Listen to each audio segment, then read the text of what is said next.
Do you know you can apply for your visa by yourself? Come here. I mean, yes, you. Do you know you can apply for your visa by yourself? So if you can, so if you, as long as you have access to the internet and you can read and write, so why would you need an agent? What your agent typically does is for them to do what I'm about to tell you, and then they submit it, just like you will still submit it if you do it by yourself. So why would you be stressing yourself looking for an agent? And some agents are there to just eat your money. But if you do it by yourself, you are very sure that yes, you are doing this by yourself. So on this note, I'll say good morning, good afternoon, good evening, wherever you're watching from. It's me, your favorite trusted travel agent and travel guide. So on today's episode, I'll be bringing to you Ubunge detailed gist on how you can apply for a Schengen visa by yourself. Today is for Schengen. So tomorrow I can choose another country. Or if you would like me to talk about another country, please put it in the comment section so that I will be able to talk about that country. So whether you have a travel history or not, what I mean by that is whether you have traveled out internationally or not. Even if if it is your first time, don't be afraid, you can do it by yourself. Or even if you've traveled before but it was an agent that assisted you and maybe the agent charged you a lot, but you like to do it by yourself, just watch this video. So the number one thing you will need is your passport. I'll be listing things that you will need for this Schengen visa application. Any Schengen at all, be it Portugal, France, Spain, Luxembourg. There are over 20 something Schengen countries. So the first thing you will need is your passport. Do you have a passport if you're a new applicant? If yes, then you're on the right track. At least your passport should have 6 months validity. What I mean by that is, let's assume your passport is supposed to expire December and you are applying from June, it will still be okay. But if your passport has a lesser validity, then it is not advisable to apply. You have to go and extend your passport, go to your immigration, extend your passport in order for you to apply. So you need that passport, a valid passport with at least 6 months validity. Then number two is your picture, which passport photograph. If you don't have it, just go to any photographer, or you can do it. There are good apps now that can be used to create a passport. I do not want to mention them, but they are there out there. Then another one is a clear picture of your travel history. If this is not your first time, what I mean by that is the embassy will be needing a list of countries you visited before. But if this is your first time, that means you will not have this thing. No need to worry about it. So the next one is your proof of employment. All these documents I'm calling so far, things that you should be ready, you should have them ready.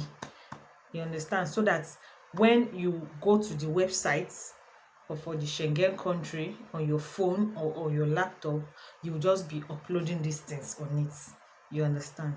So like I said, the next one is proof of employment, which is your employment letter if you are working under somebody. But if you are an entrepreneur working by yourself, you should have your CAC documents, your CAC and other document that comes with CAC.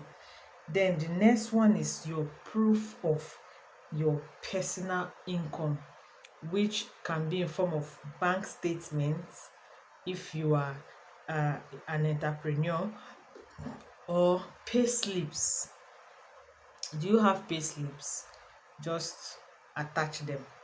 Usually it's 3 months, 6 months pay slips. It depends on the Schengen country you're applying for. So Schengen country will say, give me 6 months pay slip. Some will say, give me 3 months pay slip.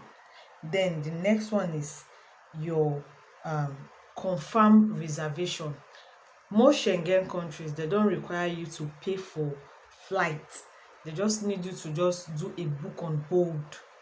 If you cannot do that, you can go to any travel agency. Just tell them, please just give me an itinerary. I want to use it to apply for my visa. they'll give you. Then the next documents you need to have at hand is your hotel. But if you have somebody over there that you'll be staying with, then you can collect the person's address. But if you don't have, you are going for a visit, you have to book a hotel down, not pay, don't pay for it, you understand. Book it down in a way that when you land over there, you can now pay for it, you understand. If you are unemployed but you still wish to travel, your parents are the best, or maybe an uncle that you are an uncle, auntie that you are bearing the same surname with. Let us assume your surname is Smith, Jennifer Smith. Then anybody in your family whose surname is still Smith that can vouch that yes, I am sponsoring you, collect that person's bank account statement and keep, because you also submit it. This is only for those that are not employed, and for those that are not employed. But if you are employed, you have to submit the one from your company, that is your pay slip, showing that, oh, these people are paying me so and so amount every month because I'm working for them. And if you're employed, you just print out your normal bank history and give to them. Then you also need your medical insurance. This is very important. Medical insurance that covers you for at least 60 days, you understand. And that medical insurance should have at least 30,000 euros. It's very easy to get. Just go to any insurance company, tell them you want a travel insurance, you understand. Once you tell them you want a travel insurance, they know what to give you for it. They know what it is already, so they'll give it to you. Then the next one is your visa fee money. It depends on the country, but at least minimum you should have, minimum for Schengen, is 90 euros.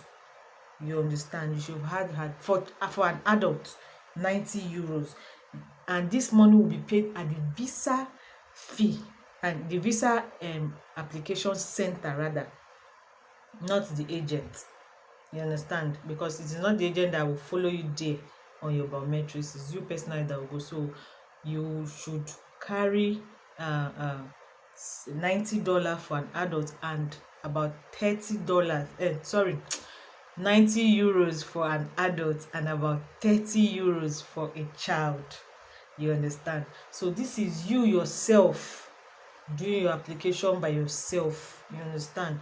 Once you have 90 euros, yeah, for yourself and an adult, and 30 euros if you have a child to apply for your child, you are good to go.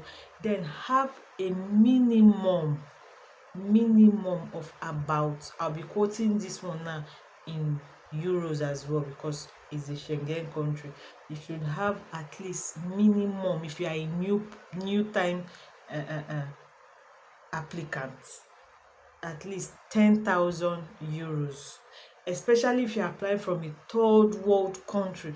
If you're applying from let's assume you are a UK citizen, you are an Argentine citizen, you are a Brazilian citizen, you don't need this bulky money, you understand. But if you are applying from a third world country, you know yourself, I will not mention, just do yourself the favor or honor of having at least 10,000 euros in your account. Even if it is your parent that is sponsoring you, let them have minimum. It should be above, but minimum at least, to have a high chance of getting it, minimum of 10,000 euros. Then don't forget to submit your landed documents, your house, your car, your shares. If you have shares, yes, shares will work. If you have government bonds, trust me, it will work. You will get that visa. So another thing is that you have patience, because once you go to the website and you submit all these documents that I've mentioned, you wait at least 14 to 21 working days. If I just give you say 1 month, but 14 to 21 working days, it will come out, the decision will come out. And trust me, if you follow each and every step that I have mentioned, you must get that visa, whether you are a new time applicant or you've gone before and you want to reapply. So you see that you are not giving the agent anything, because the agent is not actually the person that will approve your visa. That is the truth. The agent will not tell you, but he or she is not the one that would approve of it. The agent even has no authority to even, or influence rather, to influence it. The agent is just doing exactly what I am telling you now to do. That is all the agent will do. Once the agent does all this thing, collect all this document for you, the agent compiles it, go online, depends on the country, the Schengen country, there are different Schengen countries, go to their go there and apply, submit it. That's all. Once you have everything, even if you apply for a third world country, even if you don't have a job, even if you are an entrepreneur, even if you have a job, your visa will surely come out. So with this full list that I have given, I hope you will not come and tell me that one agent ate your money, oh, agent not do this. Oh, please just cool down, watch this video, share to your loved ones out there, even to your friends and family. Share it to them, let them watch so that they can use their hand and apply by themselves. So thank you so much for watching. I'll see you in my next video. Do well to like and subscribe, and also share. Click on the notification bell so that anytime I post a video, you can always watch. I'll see you in my next video. Bye. Mwah.